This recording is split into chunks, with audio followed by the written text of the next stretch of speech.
It's a great honor and a privilege to introduce Evelyn Kaufman. We are here in Kiryat Sefer in Israel. And Evelyn, you have an amazing and incredible story about your family with the Shoah, with the Holocaust, as a survivor.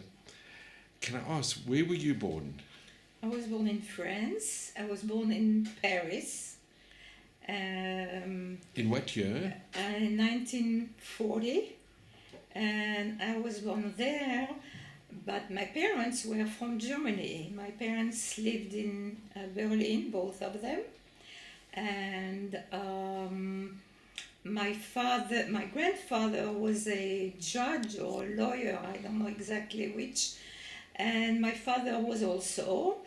In 1933, when Hitler came to power, my father went to his office and it was a little late, and when he came in his office and his secretary said, Mr. Frankel, the Nazis were here for you. So he said, oh, thank you very much. And then he turned around and he went back home and he told my mother, we are packing. At the time they had one child, and they packed the suitcases, whatever they could take. They called a taxi, or they went to the train station. They bought some tickets for Paris, and they traveled to Paris, and that's how they left everything that was there, and they arrived in Paris. Why did he choose Paris? Because he spoke French. When he was in school, his parents sent him to a school where all the subjects, the high school, all the subjects were taught in French. So he was totally familiar with French. And my mother also learned French in the regular high school. She picked it up quite nicely, and so they both were quite comfortable with French. And they arrived in Paris. I really do not know details, what happened exactly, how they settled in Paris. Did they have family in Paris, in France? We had no family in Paris. I don't know if they had friends. I have no idea. I never really asked them, what happened exactly when you arrived in Paris. I don't know. I do know that they found finally an apartment in the suburbs of Paris, Plessis-Robinson, and in a small apartment. And my father had to find work, and as a lawyer in France he couldn't do anything, so he got a job to work by a cleaner, and he had to deliver the laundry back and forth, and he got a tricycle with some place to put the loads that he had, and he was going on the tricycle back and forth. That's what he was doing for a while. And later on he got another job as an aide in a hospital, in a mental hospital for mental patients, and he was very interested in helping and understanding. Later on he became a psychologist, among other things, but the field interested him, so he was there for a while. And so they were there. They came in '33, and so they had my brother that came with them. He was born in 31, and my mother told me when he was speaking German, and in 42 the Germans came to France, and sometimes she traveled on the bus, and she told him just to speak French, but sometimes he forgot, and she was terrorized when he started speaking French, when he started speaking German, because that would be very suspicious. And they were there, but then they had to run away from the place became very dangerous, and they started running away. This is when the Germans invaded When the Germans, at France. 1942, the Germans invaded France. Yes.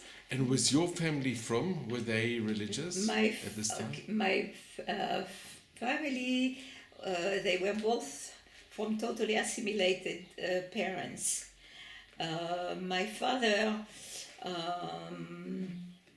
was, the parents said they were wealthy, not wealthy, but they were well-to-do, and they wanted my father to be well-educated, and so he went to this Französische Lyceum, German high school, and they wanted him to be a mensch also, so they sent him to a Protestant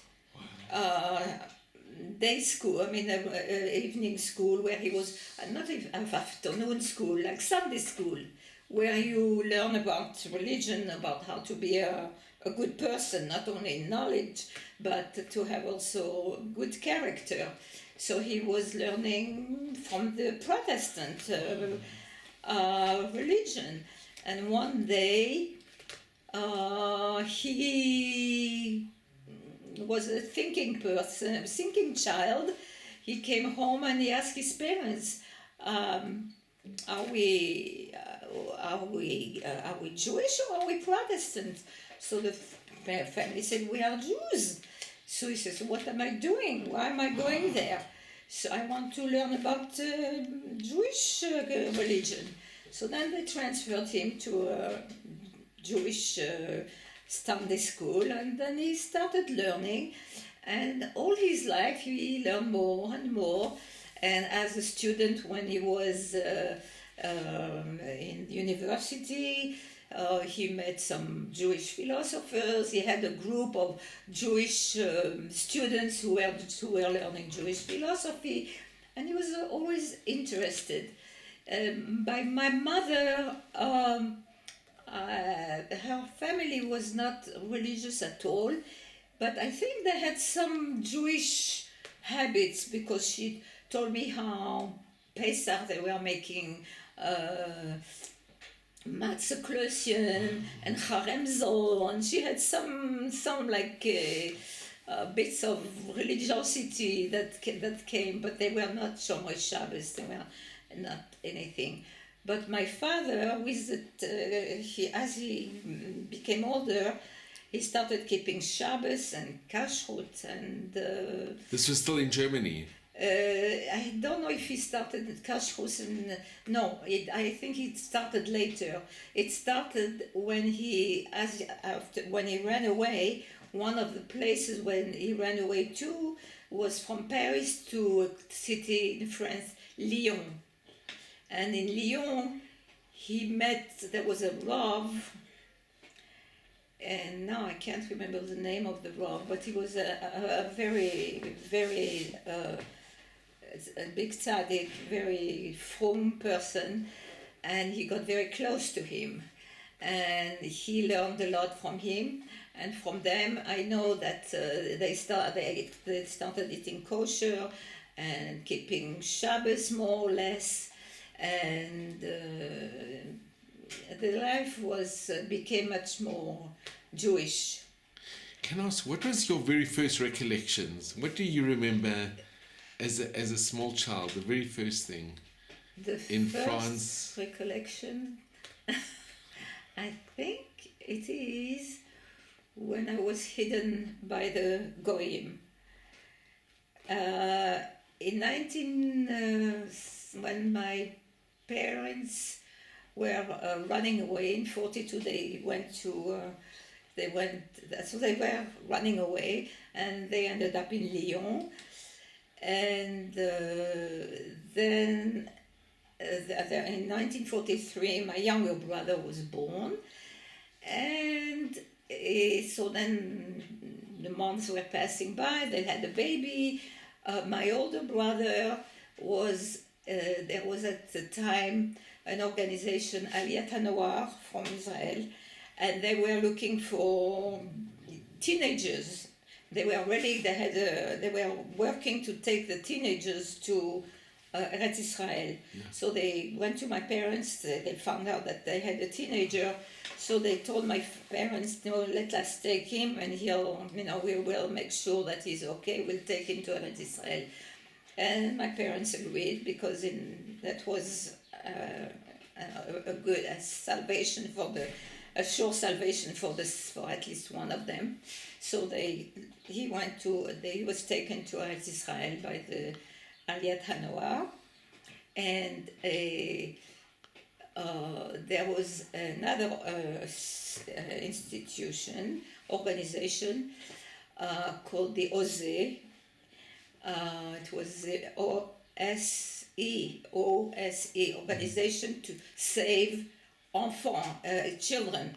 OSE, LOSE. It became very famous in France, and they were organizing to get all the children that they could from all the parents that were running away, and they put them in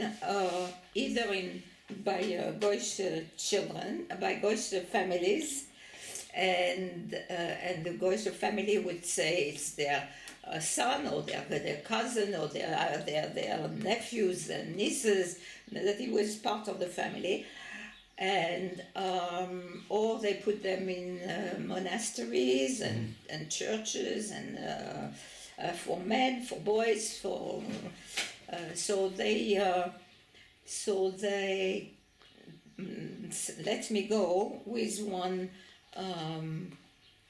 They let the OSE take me. And you were very young. You were about 2 or 3. I was about 3. Yeah, I was 3 and a little bit. So that's when I was taken to a family, and I think the first thing that I can remember is episodes in the family. That's what I can remember. I don't remember anything before that. I have no recollection from growing up with my parents till then. And one recollection that I had was that the person who took me in was an old lady, and she was okay with me. She was all right. I don't think she was very, very warm to me, but she was okay. And one time I got scared because she had a slipper in her hand, and she smashed the wall, and she killed a spider. So I think that's the first thing I remember. And then it's a blackout. I don't remember. Do you remember your parents coming to visit you? Yeah. After being there, I was taken to a different family, because I don't know why the organization decided that I had to be taken to, that it wasn't safe. And after the war, we found out that the son-in-law of that lady was an informer to the Germans. Wow. So I think they were afraid that he would inform on me. So they took me to a different family. And in that family, I have a couple of memories where one memory was that I was walking in the house, and they had a garden. I remember the garden. They had animals in the garden, rabbits or something. And I also remember that I say to myself, I'm just like a wall here. I'm a wall. I remember saying to myself, I'm just like the wall. Nobody, they didn't talk to me. They were kids. And maybe they had been told that I was a monster or something, I don't know, but they didn't talk to me, nobody talked to me. And one time when they did talk to me, that was that I found myself on a chair, on a high chair, and there was a plate in front of me, and the whole family was there all of a sudden, the whole family, and on the plate there was this disgusting looking food that in French they call boudin, and it's made of coagulated blood. Oy. And they wanted me to eat that. And I think the reason why they wanted me to eat that, because prior to this there was a lady who had come to visit me, and she had been, I remember her visit, like we were sitting in the evening and there was a lamp with a lampshade and a little light, and the lady was so nice. She was talking to me and she was smiling at me, and she even had a candy for me, and she gave me a candy. I hardly ever saw a candy. And she spoke to me, and then I thought, oh yeah, I would like her to stay with me. But then she disappeared. But after that, there was this incident with the meat, the boudin, like there was like a big knack-nick, like bloody stuff. Like a polony. And I think it was they wanted me to eat, and she probably had complained to them that I was not, that I didn't look good, and they were all there and they wanted me to eat, and I refused. I refused. I remember crying and screaming, I don't want, and there was no way. They did not. No way I would eat it, and I didn't eat it, and they gave up. I just couldn't. This thing was like abhorrent, and I never ate it. And later on, I was taken back to the first family, to the first lady, and that's where my father found me, at the first family. What did you ask me before? And did your parents come and visit? Do you remember their visiting you? The parents did not know where the children were. No, they were not allowed. They didn't tell anything to the parents, because if the parents were caught, they could reveal where the children were. So and it would endanger the families that were... And they would endanger the children. And the children as well. They would endanger... They would not... and because the Germans were very, very organized. If they knew that there was a child there, they would go there and take care of him. So it was not, they didn't know. The organization kept lists, and everything was on lists. And after, when the war ended, my father went to the organization and said, I'd like to see my daughter. And they said, we are very sorry, we do not know where she is. Why? Because we have found out that the Germans found out about us at a while ago. We found out that they knew, and we had to burn all the records. So my father did not give up, and he asked for a list of the workers, and then he went from worker to worker to worker and asked them, do you know anything, do you know about the little girl, Evelyn Frankel?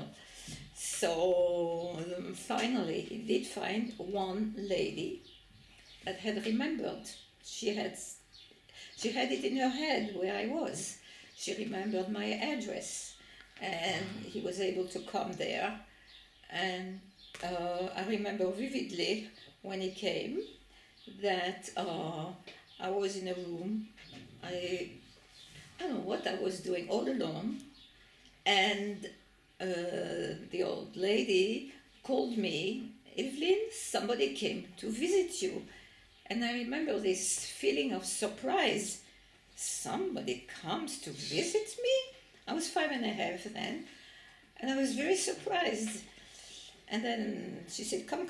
So I went to the room, and I saw a man, and I said, Papa, and I ran to him. And you know it was your father? I recognized him, and that's how he found me. It must have been very emotional, extremely emotional. Well, I was very happy. That's what I know. That my father, how he felt, I don't really know. But he picked me up, and no, I don't know. And how soon afterwards did you see your mother? And so I'll tell you something interesting. At that point, the lady was he had walked and walked. It was everything was in shambles. The trains, the buses, everything was in shambles in front, and he had to walk a long time. And she was decent. She offered him a little bit of food, and he refused everything, except like she gave him she put some, he wanted to eat kosher, so she offered him some jelly, and he found out that it was sugar and fruit. So he said, okay, I'll have that. And so she gave it, she put the plate there, and she gave me also a little bit. And I thought, wow, there's jelly in this house? Wow. I never knew. And they all served me jelly. And then she said to my father, oh, she knows her prayers very well. And she made me recite the prayer, the kosher prayer. The non-Jewish. And I said it. I remember the words, but I'm not going to say them. And my father heard. He said, wow, that's very, very nice. Psst. But from now on, she's going to say it differently. From now on, she's going to say, Baruch Ata Shehakol Miya Bidvaro. He told, I remember. And then she, and I don't remember learning this. I knew that, I realize now retroactively that I had learned it, but I had no recollection of learning it. She must have sent me someplace, maybe, I think I was going to church, because I have a vague picture of a church, like going, but, and I was told, maybe she taught me, I don't know exactly, but I knew the prayer.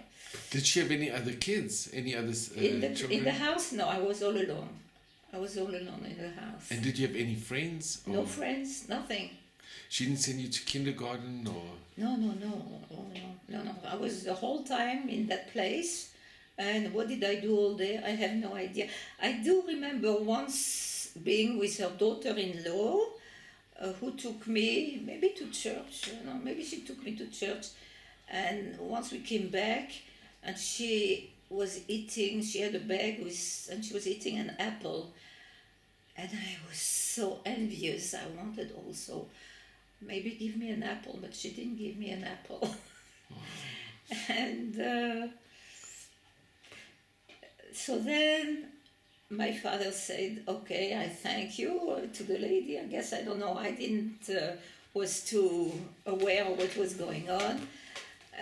She must have given him a little package with what I had, but it wasn't too much, with my clothes and whatever. And then we had to start walking. There was no transportation. And we walked, I remember walking. And then we got to a big road, and a main road.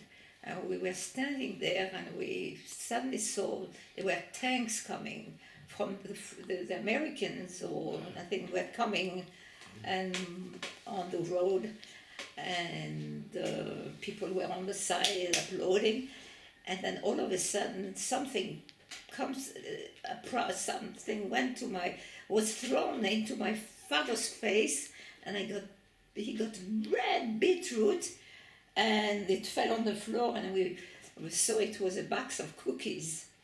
Wow. That they were throwing to the people, and then we for a while we walked, and then I don't remember. But what happens? I must have fallen asleep. I don't know. But we arrived in a city in Grenoble, which was, I guess, it was not so far from the last place where my parents had been hiding. There was a place called Méaudre by the Alps, in the French Alps, in a little village where they were hiding in 44, 45. They had been hiding there for a while, which was, the rent was paid by a goy and a noble, like he was a Mr. de something from the French aristocracy that was very kind to and was helping Jews. And when we got to that city in Grenoble, there was a lady who was very nice, and I thought she was my mother, so I called her Mama. And my mother used to tell me, so then we went to the place of my mother, and she said, you said you called her Mama. and then we were in that place, so, we remained in that place for a number of months, and till my... And Evelyn, how was it when you met your mother after all these years? How did... I don't remember. That must be... I'm sure it was, but I have no recollection of meeting my mother. And your father and your parents must have gone to look for the other siblings, for your brothers and your sister. Well, my little brother stayed with my parents the whole time. Okay. And the older brother was in Israel. In Israel, okay. Yeah, so... And when you met your younger brother, how was, do you recall? I don't recall. It's funny, I don't recall my little brother. I remember no, I don't recall my grandmother, no. And what were your parents doing in hiding? Because it was, you're talking about 2-3 years. What were they doing while during... I don't know. My father must have been studying. He was very... he liked to study.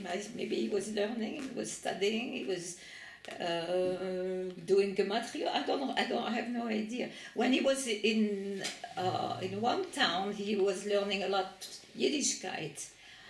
He had I don't know too much.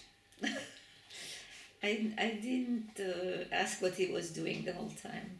I don't know.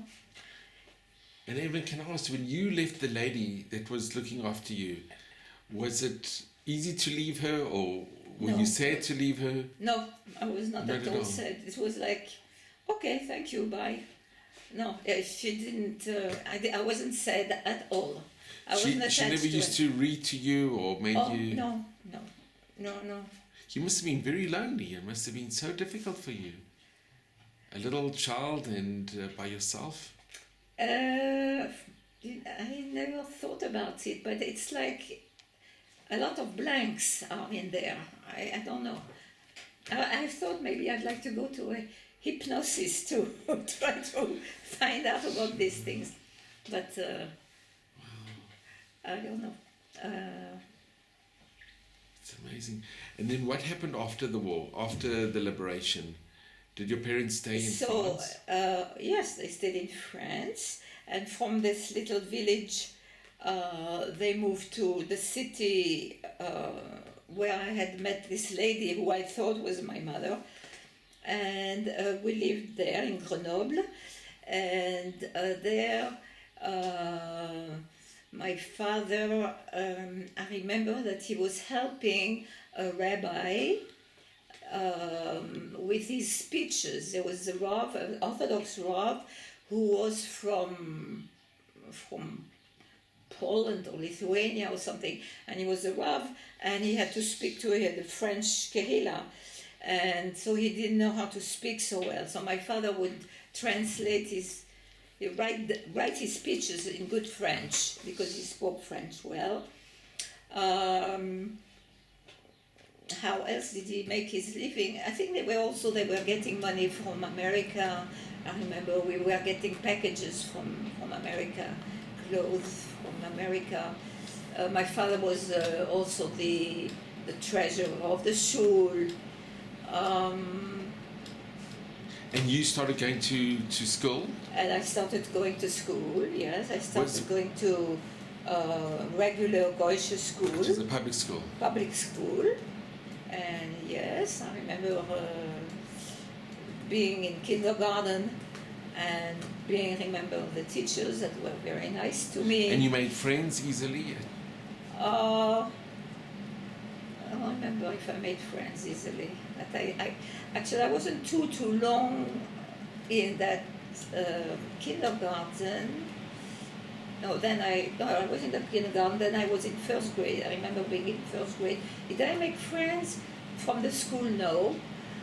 We had a neighbor where we lived, and there was a little girl. I was friends with a little girl. And I was with my brother. I remember being with my brother, my little brother.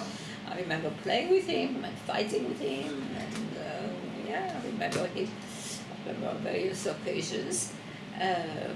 We were together with my mother. And she took us to outings. And it was nice. And then at one point, my father was about to he was looking for a job, a good job.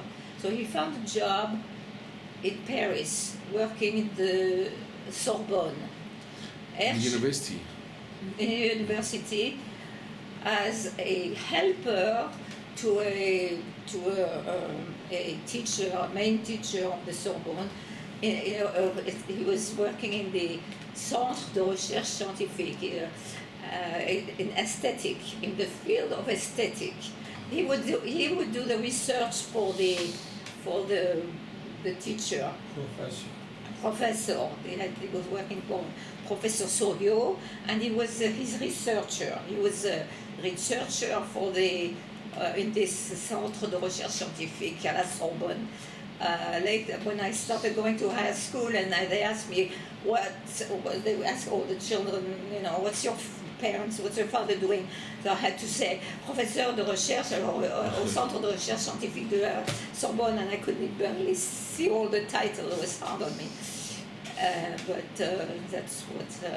So I was. But there was a period when, as we were in Grenoble, where it was they had to find apartments and an apartment and relocate. So they put me in a Jewish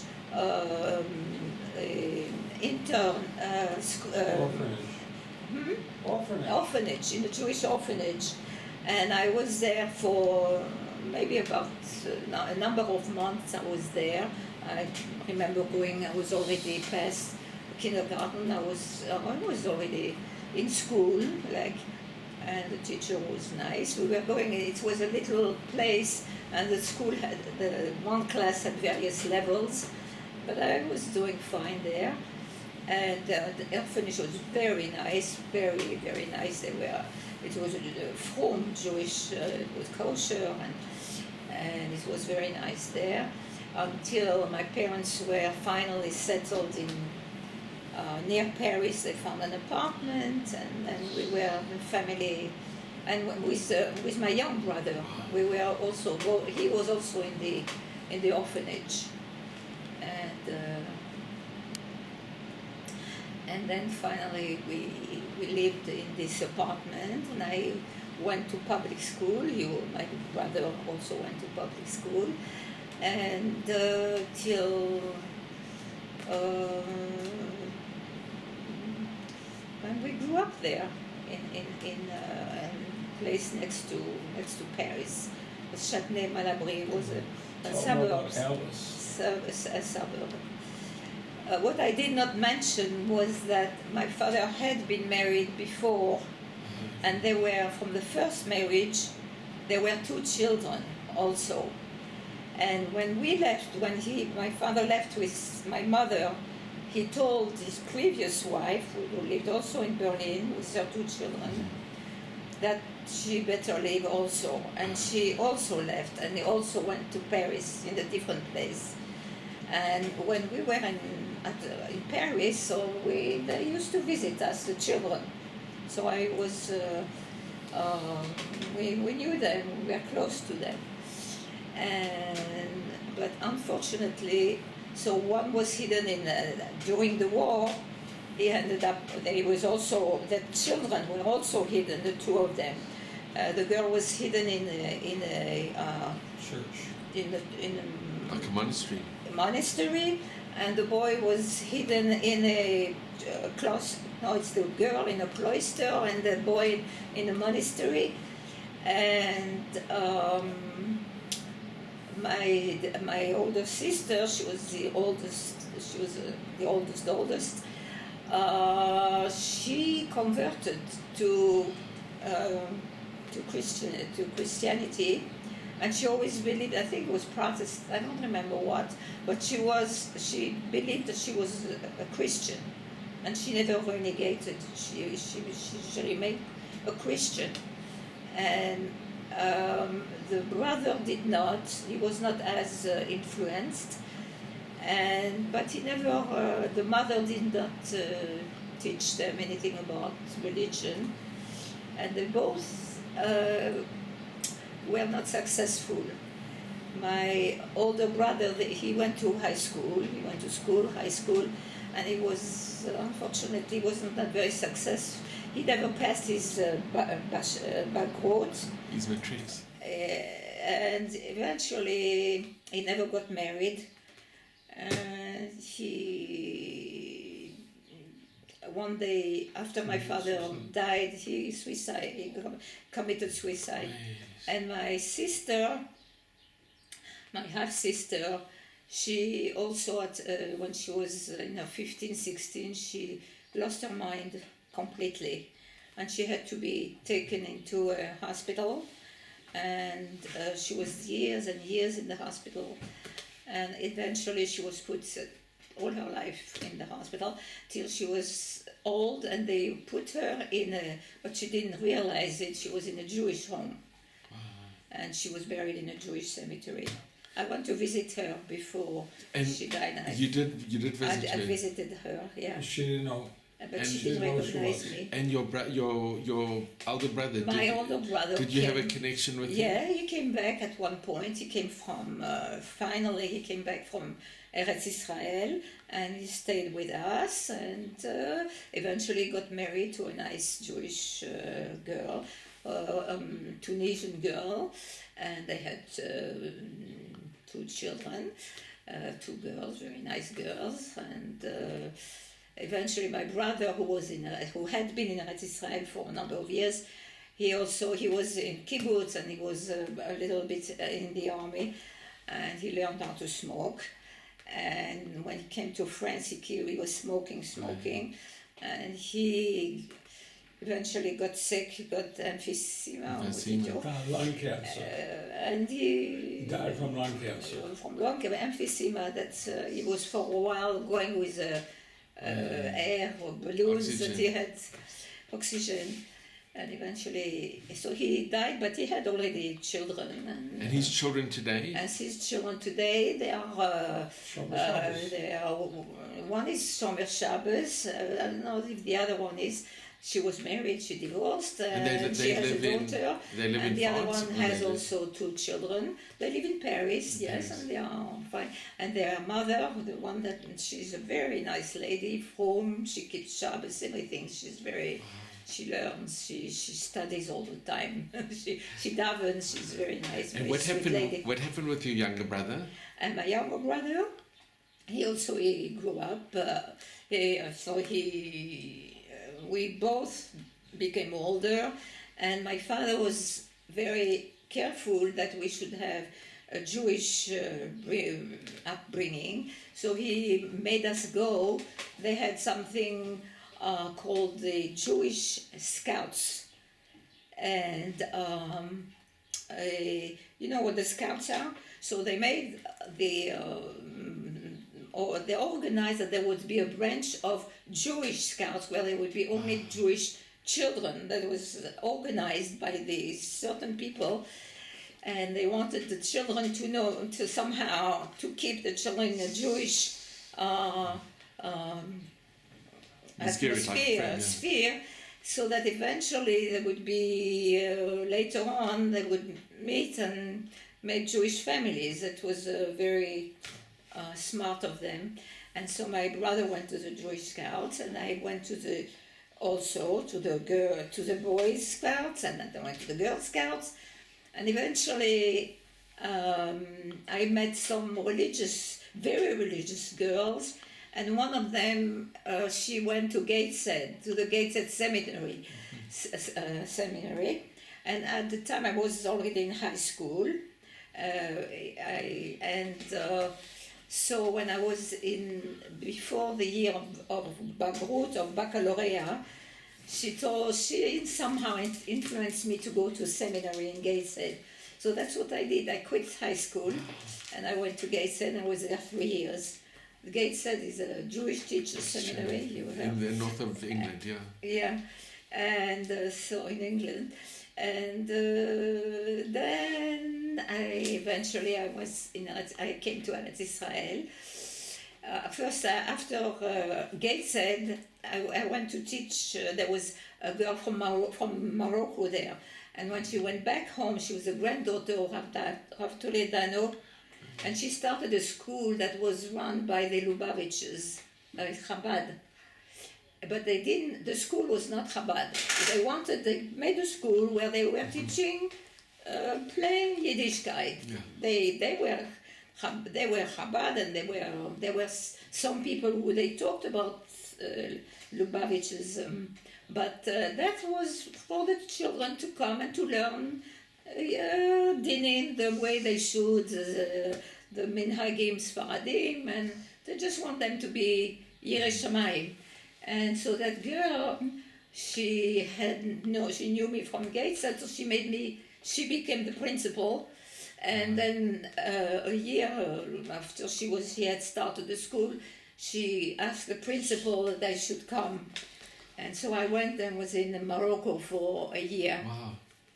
Over a year, and then the principal told me, go back to France. I don't want you to stay in Morocco. He didn't want me to get married there because he felt like a Yekka girl and a Moroccan boy, that would be a bad story. So she got stuck. So he said, go to Eretz Israel. So I went to Eretz Israel, and I was working there as a madricha in a pnimia of Israeli girls. With Rav Jacobson. I don't know if you heard of the Jacobson family. I was in Be'er Yaakov. Mm-hmm. So I was madricha there, and then that's how I met my husband, through somebody from... by your grandparents in Berlin. Wow. And what happened with your parents? They stayed in France? They stayed in France, yes. They stayed. My father they stayed in France, and they moved from where they were. They moved in a different place in France, in Sarcelles. I don't know if you heard about Sarcelles. They had a couple of years ago. They had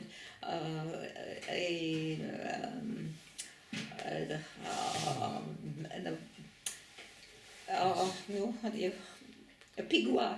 Okay, yes, there was an attack. An attack in the restaurant La Cachère. Yeah. So that's in that city. They were staying there, and my father was all his years he was working in the Sorbonne, and he also worked he had taught himself. He had learned not himself, and he became a psychoanalyst with the theory of Freud, and he also was writing articles, and he was a very intellectual, and he wrote a book about this artist. He made a book about him. You want to stop? No, can we see the picture of... This is a picture of your mother. This is my mother. And she was a good woman. She was a very nice person. and she was very kind and Wearing a very. shaitel. Well, when I was little, she did not wear a shaitel, but but after the war. in her later years, she did wear a shaitel. Yes, but she She's a was very she nice was lady, good, a yeah. good person. Yeah, very. She took very good care of us. She was a good. She was. She would play with us, play games, and tell us stories. And I remember she took me to the library. And, no, I was. How I about had your a. grandparents? I You had had a very good childhood. A very good childhood. I have good memories. Both my parents were They were very lovely. good people. And your Yeah. father, wow, And you my can see, father- very distinguished looking, very. Yeah, my father was. Oh, here he is making a speech. Wow, I can see. He was talking about. I don't know if you ever heard about this writer Mallarmé. No, so yes, he was a very famous writer in France. He wrote in very obscure manner, and my father explained his obscurity based on psychology, psychoanalysis. I don't remember, but he also wrote Gematriot. My father. Really? Yeah, he had a whole. He He left was, his parents in Berlin, and and he his encouraged them to leave, and they never did.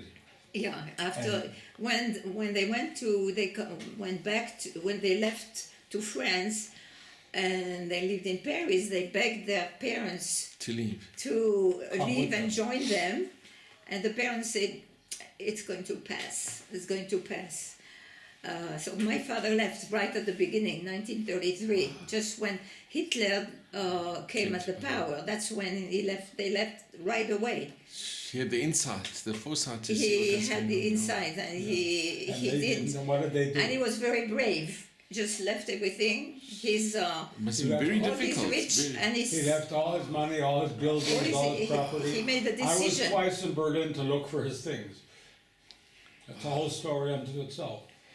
And His parents in 38 knew what would happen, and so they turned the gas on the stove and got in bed and never woke up. they committed in suicide. 1938. Yes. Well, my 30. grandfather at one point one day he came to his office which he owned, and there were policemen, Nazi policemen, or I don't know, they were the police, soldiers, whatever, and they told him, "You can't come in. This does not belong to you anymore. You can't. It's not your office. Go back. You're not, and you can't be a. You cannot be a judge." He was judge, notary. I don't know exactly what he was, but he was something like that. And they said that was it. You can't work anymore. He had no more job.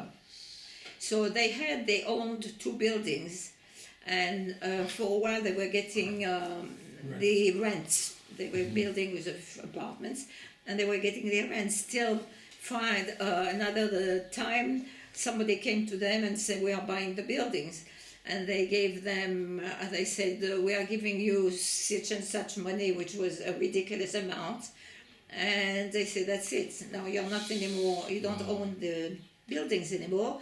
And they gave him a receipt with, "We own the buildings," and. In 1938, I think they were there during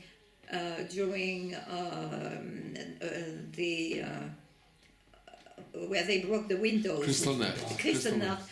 I'm not sure exactly. And my parents never mentioned to me that they committed suicide. Many years later, even when my mother, after my father had passed away already, and my mother was an old lady, she was talking about her parents, how they had committed suicide, and I said, "What? I never knew." They never talked about it. They couldn't talk about it. In 38, but it was in 38 that they just couldn't talk about it. And that's how they lost their parents. And the parents said, "Oh, it's not that. The Jews, the Germans are civilized. It will come back. We will things will pass. Hitler is a crazy guy, and this will pass over. But It didn't. I went to Berlin twice to get the buildings back. That's a whole story unto itself. Will do. Can I just ask, with your father, did he ever speak? It must have been very hard to have had a daughter that converted or left the faith. It must have been a very hard thing for him to it come was to terms hard. with. It was hard, but Did he speak about it at all? well, she when she was very little, she was at home with her mother, and he didn't really tell. He didn't tell me how he felt about it. But there was nothing much that they could do. She was very firm. And then when she was already 17, 18, she behaved completely crazy and she had to be put in there. So they got she was in the hospital and they gave her electric shocks, and my father was very upset, and then they put her in a different hospital. There was a doctor, Baruch, who was a from doctor, and was the head of the hospital where they treat her much more, but it didn't help. She never could leave the hospital. You know, what I found amazing is that your parents went through so much. I mean, they lost, look what they lost, look what they sacrificed, and that they still kept their emunah, they still kept their faith. And I think that is the most remarkable, that is just such a... Well, my father said... It's incredible. We were in Germany, my parents and all the Jews, and we adapted completely, we assimilated so much to the German way of living. And this is what they did to us. This is how they repaid. We may as well live like Jews and enjoy our Jewishness. This is what my father said. Yeah. And Cain and Hori, you told me that you have 100 grandchildren. Yeah, we have 100 great-grandchildren and a number of great-grandchildren. Great-grandchildren, yeah. So your father, your parents, they must my have father such... would be, such he loved children. He was always very patient with us. And I remember us sitting on his feet, my brother and me, each one on his foot, on Friday evening, and he would walk through the apartment. We were sitting on his foot and he was walking around the apartment. Like we were poor, like we had nothing. I mean, he had a job, but he was also paying his first wife. He always had to share. He had double payments to make, so we never had much money. We always heard we can't afford it. Her we can't father afford would it. have been very happy today. I'm sure I'm both sure your he parents... would be delighted. He knows is what's happy. going on. He knows what's Would happening. be delighted. Well, Evelyn, thank you so much. I cannot tell you how inspirational and how special this is. And it really, it's You want to know about this painting? amazing. Would you like to hear about this painting? Absolutely.